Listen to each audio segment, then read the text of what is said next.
What is your default conflict style and why does it matter?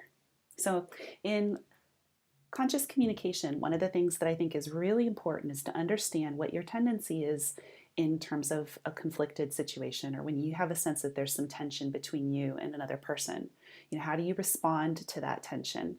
Uh, do you sort of go into avoidance or go into that kind of like accommodation mode? And when is that appropriate? Do you go into kind of assertive or competitive mode?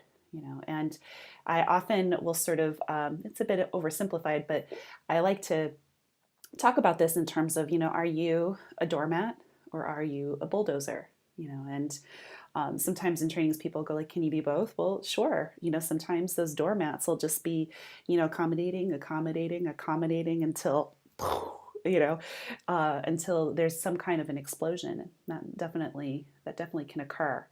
Now, ideally, we want to get to the space where in conflict, there's still a capacity to collaborate, not necessarily even to compromise. This is something that, at least in my perception, is it's kind of the reason that we avoid conflict, because with compromise, nobody's happy at the end. Everybody's given up things that are important to them. You're only getting maybe 50% of what you wanted. And so when people have the sense of going into conflict, that's going to mean that I'm going to walk away dissatisfied. And that makes it all the more likely that the next time they're going to really go for sort of this idea of, if win-win isn't possible, I'm going to try to vie for myself, right? So what is your style and why does it matter? Well, the bulldozers are going to have certain listening tendencies, and the people that accommodate are going to have more difficulty speaking up, right? In either case, things are offset, and not everybody has the capacity to be heard. The bulldozers don't make space, right, for the other person to be heard. They may not even realize that's happening, that there's some sense of like, oh, I'm just filling up every inch of room in here with my opinions and my energy. And, I have this sense that I know what's right, not necessarily, um, showing up and wondering like, what are some of the other possibilities in here that might make whatever it is we're trying to do, whatever our product is, more robust. Whatever the collaboration is about, how to make it more effective, right? So the bulldozers are going to listen in these certain ways and self-express in these certain ways that aren't effective. And like I said, the doormats, yeah, same thing.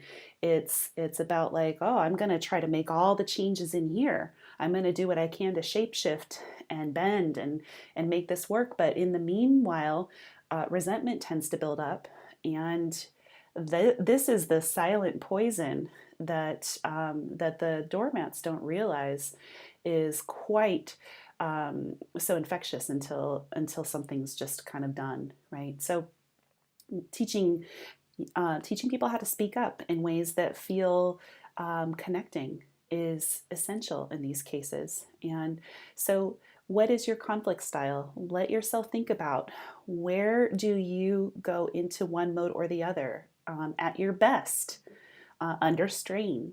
Maybe it's the same in both cases. Maybe it's two different capacities. Maybe you're much more collaborative under or at your best, but under strain, things kind of fall apart in a certain way. So let yourself consider this. This will give you a much better sense of where to focus your skills first. So for more information, go ahead and click on www.consciouscommunication.co, and I'll see you in the next video.